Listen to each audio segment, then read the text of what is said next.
যতটা খারাপ মনে করেছিলাম ততটা নয়, আবার চলে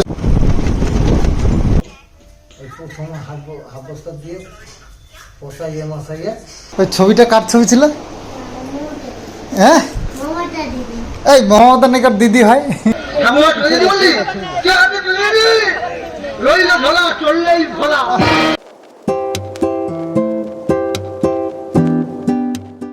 তো কয়েকটা মালের অর্ডার রয়েছে, গোছাগুছি করছি, এগুলো নিয়ে যেতে হবে। আরও কিছু রয়েছে, সেগুলো প্যাকেট করতে হবে। তো স্লিপগুলো এখন আনা হয়নি, তো বলতে বলতে আমাদের জেসিবি ঢুকে গেছে। আজকে কাজটা কমপ্লিট করে দিয়ে যাবে, চলে এসছে সকাল সকাল। যতটা খারাপ মনে করেছিলাম ততটা নয়, আবার চলে এসছে জেসিবি ঢুকে গেছে। তো আজকে কাজটা করি না ঠিকঠাক করে, ওই পাশ দিয়ে যায়, তুমি জানো না? হ্যাঁ, তুমি দেখবা কি করে? তুমি তো ঘরে রয়েছো, ওই পিছন দিকে গেছে।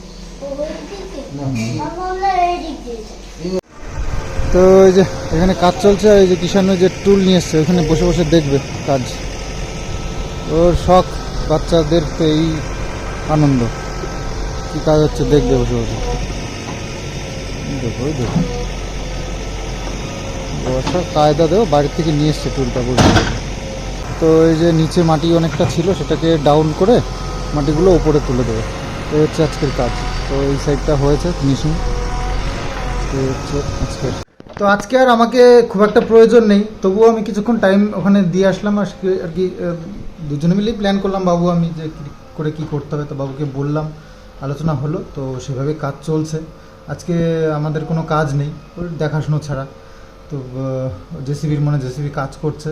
তো আইডিয়া করেছিলাম ঘন্টা 2-3-এর মধ্যে হয়ে যাবে হয়তো, কিন্তু মনে হচ্ছে না বেশি লাগবে। মানে আগের বার যা কাজ করেছি বেশিরভাগ কাজটাই হয়ে গেছিলো, তবুও অল্প কাজে খরচা ডবল হয়ে গেল, এটাই একটু চিন্তার বিষয়। তাছাড়া বাকি সব ঠিক আছে, কাজ একেবারে খারাপ না, সুন্দর কাজ করেছে। আমরা তো ভেবেছিলাম ওই আগের যে মালিকটা ছিল জেসিবির, তো সে যা বলছিল জেসিবি দিয়ে কাজই হবে না, ড্রাইভারটা আসলে বদমাশ ছিল। তো যাই হোক, এই নিয়ে আবার জেসিবি দিয়েই সুন্দর করে কাজটা করে দিল। তবে হ্যাঁ, একটু টানাটানি বেশি লাগলো। আর ফকলেনে কী হয়, একবারে কাজ হয়ে যায়। জেসিবি 3 ঘন্টায় যে কাজটা করবে, সেটা ওই ফকলেনে 1 ঘন্টায় সে কাজটা করে দেবে। তো ওটা হলে খুব ভালো হতো, কিন্তু ওটা খুব চাপ, খুব কম ফকলেন গাড়ি। তো সেই কারণে ওটা আর পেলাম না, যাতে আবার টাইমটারও একটা ব্যাপার রয়েছে।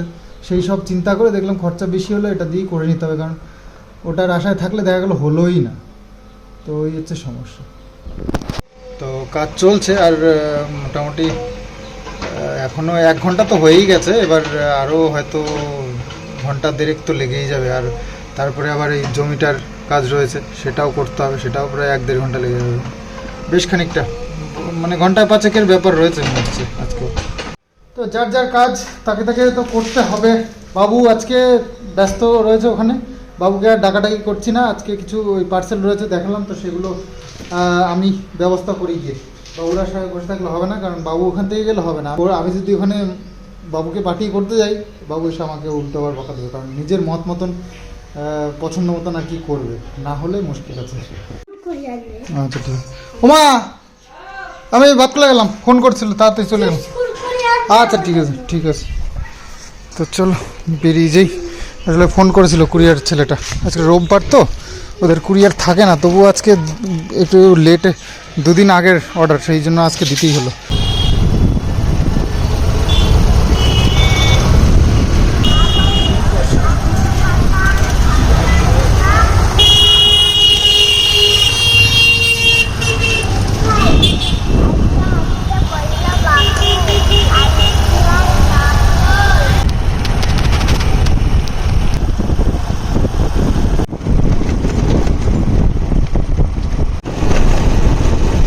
তো বাড়ি এসে দেখলাম পুকুর একদম রেডি, আমাদের একদম খুব সুন্দর হয়েছে পুকুরটা। এবার জল দিয়ে মাছ ছাড়লেই হলো।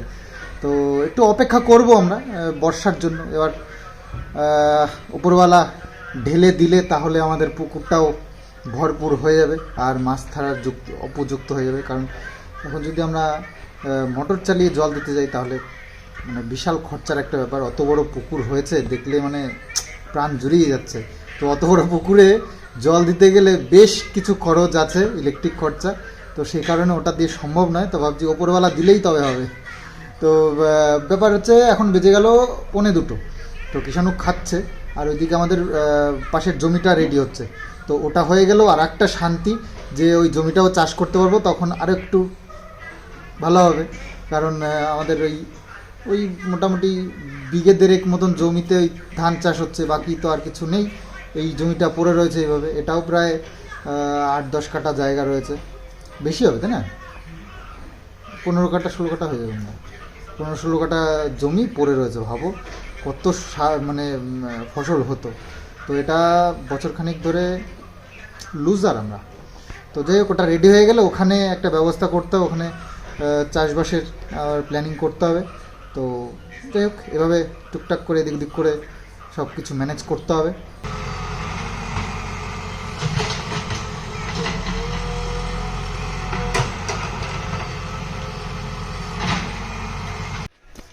আজকে আউটডোর শুটিং হলো আমাদের, আউটডোর শুটিং দেখতে পাচ্ছ, ড্রেস একদম ঝাক্কাস।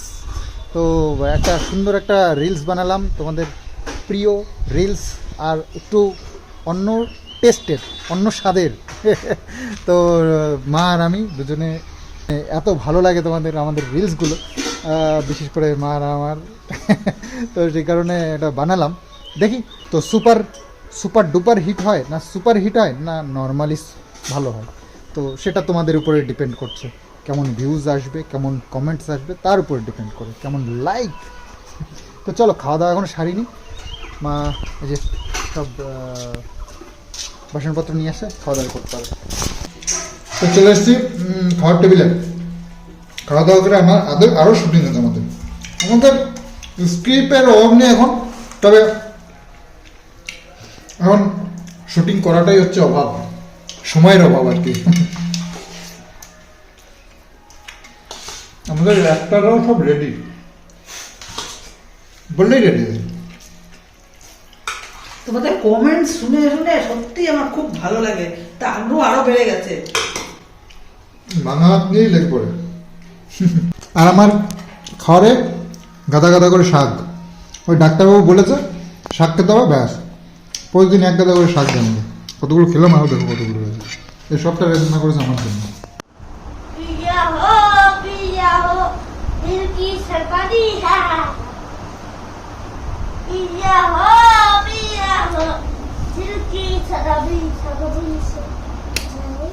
নাচতে পারিস এই গানটায়, নাচতে পারিস তুই? ঠিক ঠিক, নাচতে পারলে একটু নাচ দেখাবো।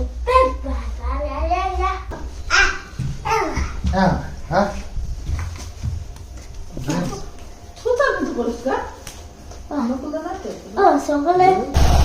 আমরা কোথায় যাচ্ছি জানো? হ্যাঁ, মমতা দিদি হয় নাকি তোমার? এই সবারই দিদি হয়? বাবা, মমতা নাকি সবারই দিদি হয়? তোমারও দিদি হয়? আমার তো পিসি হয়, তোমার ঠাম্মি হয়। হ্যাঁ, বদ্দার দিদি হয়, আমার পিসি হয়, তাহলে তোমার ঠাম্মি হলো। তুমি দিদি বলবা না, ঠিক আছে, তুমি ঠাম্মি বলবে, ঠিক আছে? না না, মমতার দিদি না।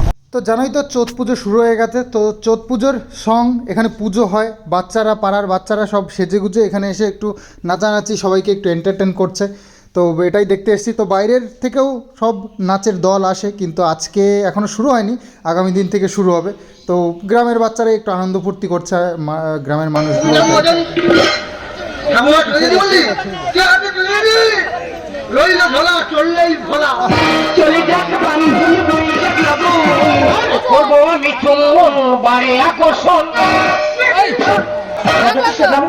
তোকে শ্রদ্ধা করি, ভক্তি করি, প্রণাম করি, আর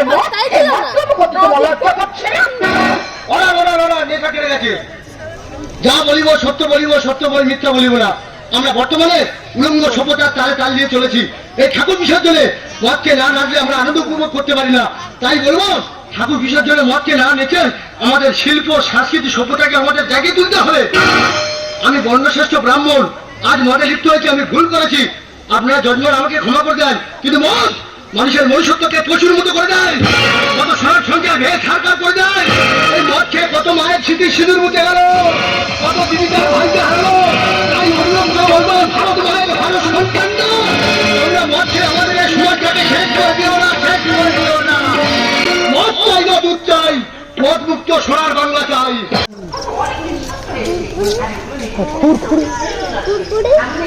ওই ছবিটা কার ছবি ছিল?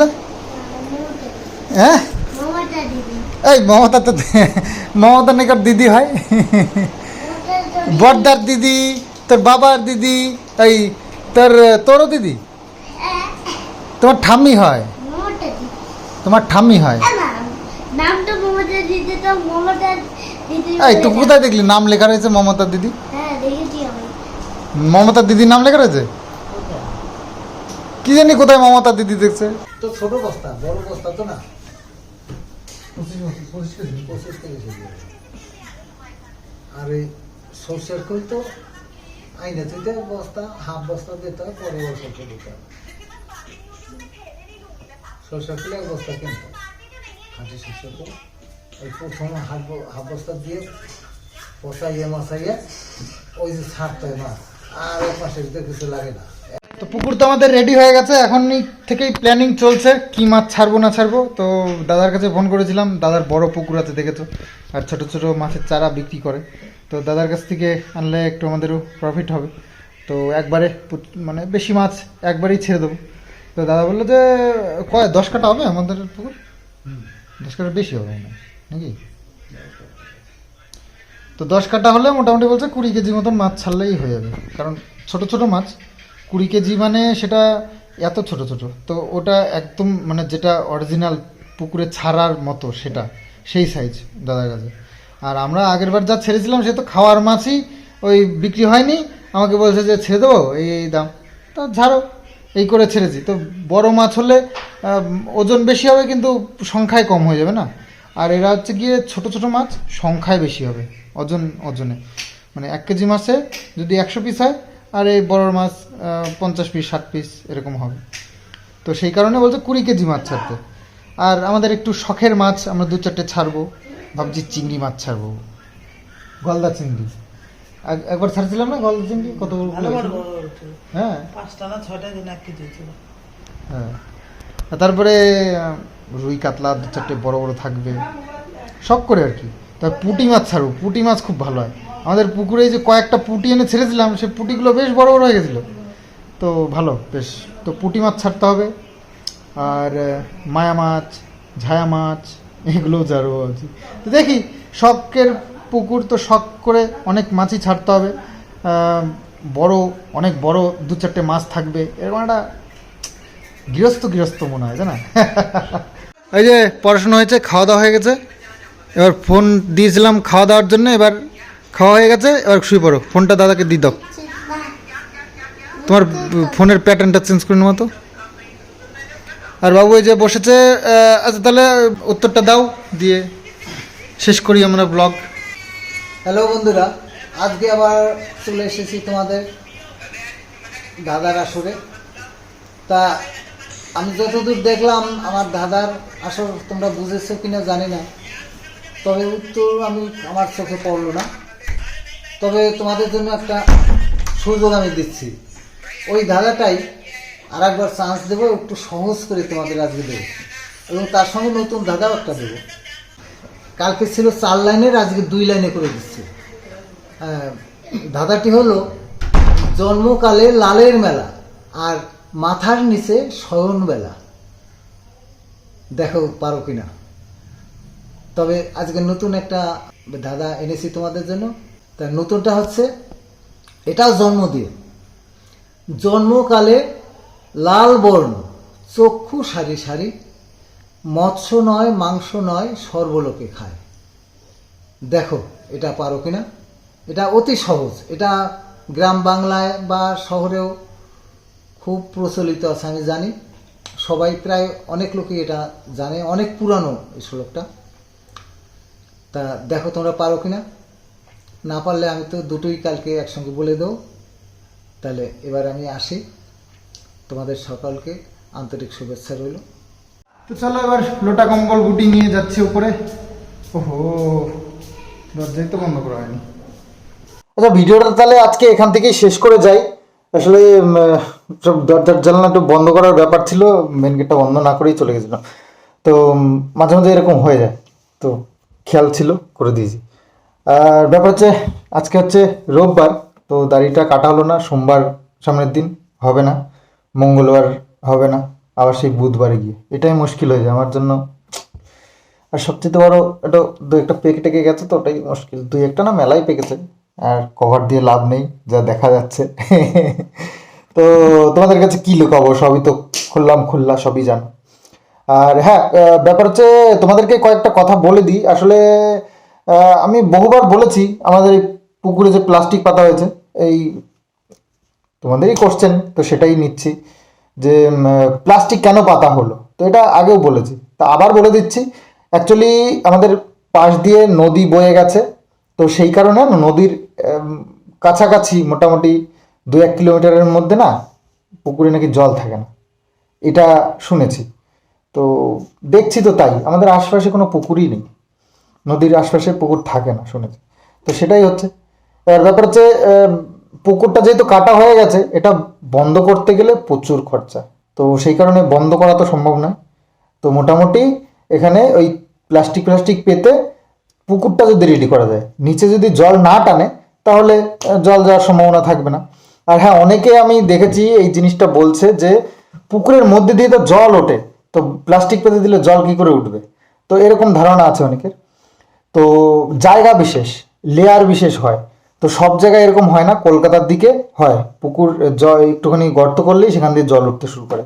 কলকাতার কথা ছেড়ে দাও, কলকাতা নয়, এটা হচ্ছে গিয়ে নদিয়া।